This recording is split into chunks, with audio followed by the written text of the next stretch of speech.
আসসালামু আলাইকুম। সংবাদে আপনাদের সবাইকে স্বাগতম জানাচ্ছি আমি নুসরাত। শুরুতেই সংবাদ শিরোনাম। গাজীপুরে প্রকাশ্যে সাংবাদিক আসাদুজ্জামান তুহিন হত্যার নেপথ্যের কারণ জানিয়েছে পুলিশ। হত্যার পর প্রাথমিক তদন্তে জানা গেছে, চাঁদাবাজি নয়, বাদশা নামের এক ব্যক্তির উপর হামলার ঘটনার ভিডিও ধারণ করায় খুন হয়েছেন ওই সাংবাদিক। গাজীপুরে সাংবাদিক আসাদুজ্জামান তুহিনকে কুপিয়ে হত্যার তীব্র নিন্দা ও প্রতিবাদ জানিয়েছে বাংলাদেশ জামায়াতে ইসলামী।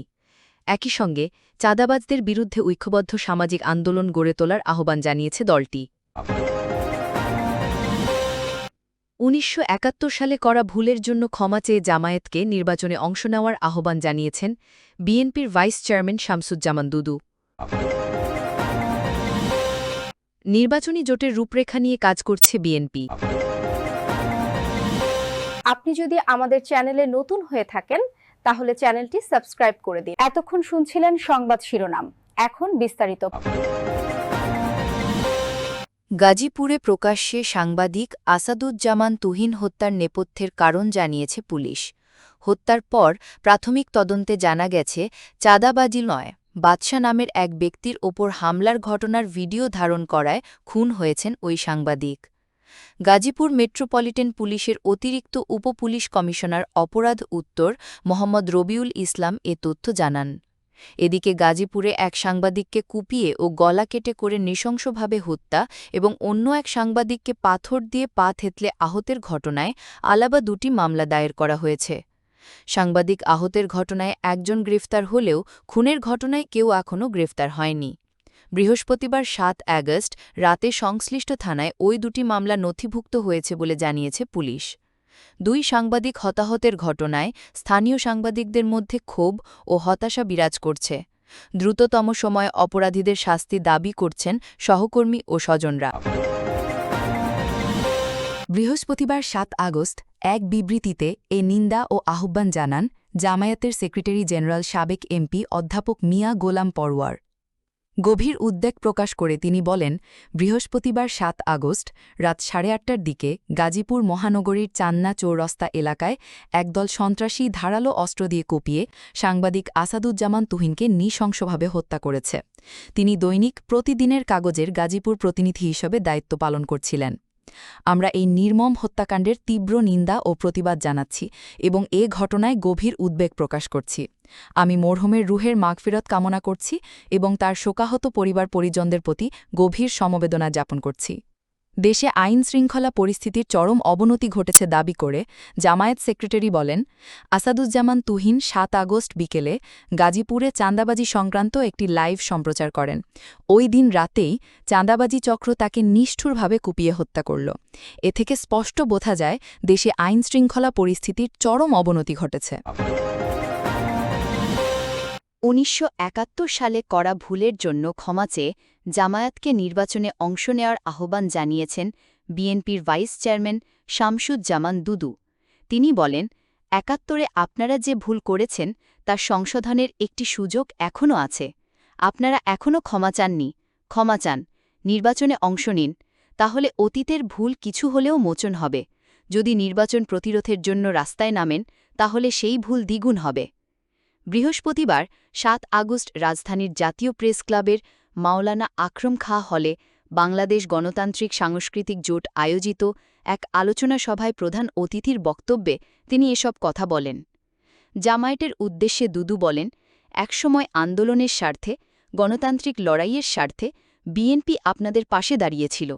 সেই সময় আপনাদের গণমানুষের কাছাকাছি আসার সুযোগ হয়েছিল। বিএনপি তখন ক্ষতিগ্রস্ত হলেও জাতীয় স্বার্থে পাশে ছিল। সেটা যদি মনে রাখেন তবে আপনার জন্য, দেশের জন্য সেটিই হবে শুভকর। তিনি বলেন, বর্তমানে বিএনপি হল একমাত্র দল যার শিকড় দেশের সর্বস্তরে ছড়িয়ে আছে। যেখানে ১০ জন আছে সেখানে ৬-৭ জন বিএনপির। আওয়ামী লীগ ছিল, হারিয়ে গেছে। বিএনপি যদি উঠে দাঁড়ায় তাহলে পুলিশ বা মিলিটারি দরকার হবে না, তারা নিজেরাই দেশ রক্ষা করতে পারবে। এটাই বাস্তবতা। তাই বিএনপিকে ঠেকাতে নানা অজুহাত, বিভ্রান্তি, নাটক সামনে আনা হচ্ছে। ছাত্রদলের সাবেক সভাপতি বলেন, আমরা বিশ্বাস করি ড ইউনূসের নেতৃত্বে একটি ভালো নির্বাচন সম্ভব। বিএনপি আগাগোড়া এই নির্বাচনী উদ্যোগকে সমর্থন দিয়ে আসছে। সরকারও এখন সংসদ নির্বাচনের ঘোষণা দিয়েছে, নির্বাচন কমিশনও প্রস্তুতি নিচ্ছে। কিন্তু কেউ কেউ এই নির্বাচন প্রতিহত করার কথা বলছে, দাবি আদায়ে পথে নামার হুমকি দিচ্ছে। যদি নির্বাচন না হয় তাহলে দেশ অনিশ্চিত গন্তব্যে পৌঁছাবে। দুদু বলেন, স্বাধীনতার পর জাতি শেখ মুজিবুর রহমানের কাছ থেকে যে প্রত্যাশা করেছিল তা পূরণ হয়নি। তার শাসন আমলে 40,000 বিরোধী দলের নেতা নিহত হয়েছিলেন, দুর্ভিক্ষে মানুষ না খেয়ে মারা গেছে। যে জাতির লাখ লাখ মানুষ শহীদ হয়েছিল স্বাধীনতা, গণতন্ত্র এবং দুমুঠো ভাত পাবে এই প্রত্যাশায়, একটা চাকরি পাবে এই প্রত্যাশায়, তারা কিভাবে উপেক্ষিত হয়েছে, নিগৃহীত হয়েছে, ৭২ থেকে ৭৫ এই সময়টা যারা দেখেনি, শুধু বই পড়ে তারা সবটা জানতে পারবে না। আলোচনা সভায় বক্তৃতা করেন বিএনপি চেয়ারপারসনের উপদেষ্টা হাবিবুর রহমান হাবিব, আয়োজক সংগঠনের সভাপতি হুমায়ুন কবির বেপারী, জাতীয়তাবাদী কৃষক দলের সাবেক দপ্তর সম্পাদক এসকে সাদি, জ্যেষ্ঠ সাংবাদিক মোস্তফা কামাল মজুমদার, বিএনপির জাতীয় নির্বাহী কমিটির সদস্য বাবুল আহমেদ প্রমুখ।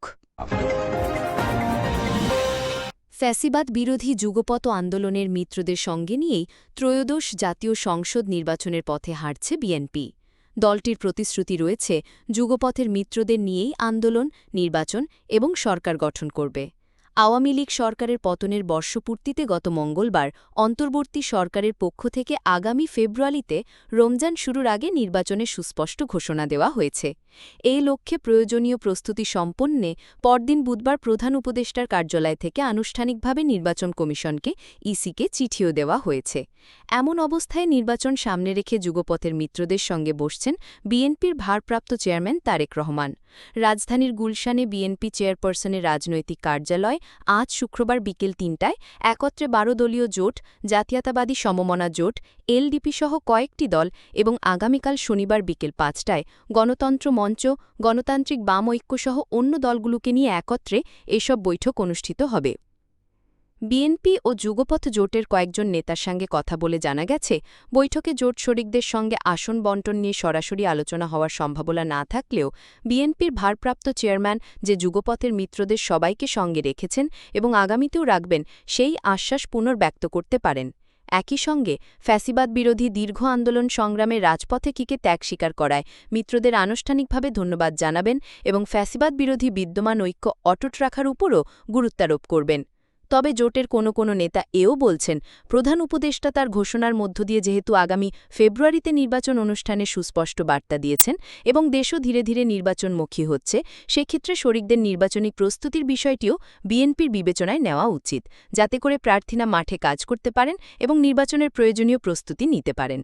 অবশ্য বিএনপি সূত্রে জানা গেছে, চলতি সপ্তাহের মধ্যে যুগপথের মিত্রদের সঙ্গে আসন বণ্টন নিয়েও বিএনপির প্রাথমিক আলোচনা শুরু হতে পারে। সম্প্রতি বিএনপির পক্ষ থেকে মিত্রদের অনেকের কাছে আসনের তালিকা চাওয়া হয়েছে। মূলত এই বৈঠকে মিত্রদের পক্ষ থেকে তাদের প্রত্যাশিত আসনের তালিকা বিএনপিকে দেওয়া হবে। নির্বাচনের তফসিলের পর মিত্রদের আসন বণ্টনের বিষয়টি চূড়ান্ত হবে। বিএনপির মিডিয়া সেলের সদস্য সাইরুল কবির খান কালবেলাকে জানান, বিএনপির দুটি লিয়াজো কমিটি, স্থায়ী কমিটির সদস্য নজরুল ইসলাম খান যুগপথের যেসব দল ও জোটের সঙ্গে সমন্বয় করেন, সেসব দল ও জোটের সঙ্গে বিএনপির ভারপ্রাপ্ত চেয়ারম্যান তারেক রহমান আগামীকাল অর্থাৎ শুক্রবার বিকেল বৈঠক করবেন। অন্যদিকে স্থায়ী কমিটির আরেক সদস্য আমির খসরু মাহমুদ চৌধুরী যেসব জোট ও দলের সঙ্গে সমন্বয় করেন, তাদের সঙ্গে শনিবার বৈঠক করবেন বিএনপির ভারপ্রাপ্ত চেয়ারম্যান। যুগপথের মিত্রদের সঙ্গে তারেক রহমানের আসন্ন বৈঠক প্রসঙ্গে বিএনপির স্থায়ী কমিটির সদস্য নজরুল ইসলাম খান কালবেলাকে বলেন, আমরা এতদিন একসঙ্গে ফ্যাসিবাদ বিরোধী যুগপথ আন্দোলন করেছি, আজকে এটার একটা পর্যায়ে আমরা উপনীত হয়েছি। প্রধান উপদেষ্টা জাতীয় নির্বাচনের একটা সুস্পষ্ট সময়ের কথা বলেছেন, জুলাই ঘোষণাপত্র দিয়েছেন। বৈঠকে এগুলো সহ দেশের সার্বিক পরিস্থিতি নিয়ে কথা হবে। বৈঠকের সম্ভাব্য আলোচনা প্রসঙ্গে ১২ দলীয় জোটের প্রধান ও জাতীয় পার্টি কাজী জফর চেয়ারম্যান মোস্তফা জামাল হায়দার কালবেলাকে বলেন, দীর্ঘদিনের প্রতীক্ষিত এবং আন্দোলন সংগ্রামের ফসল হিসেবে নির্বাচন নিয়ে সরকারের পক্ষ থেকে অবশেষে একটা স্পষ্ট ঘোষণা এসেছে। এতে আমরা আনন্দিত। আমি মনে করি আমরা যারা দীর্ঘদিন ধরে রাজপথে ফ্যাসিবাদ বিরোধী লড়াই সংগ্রাম করেছি, তাদের সঙ্গে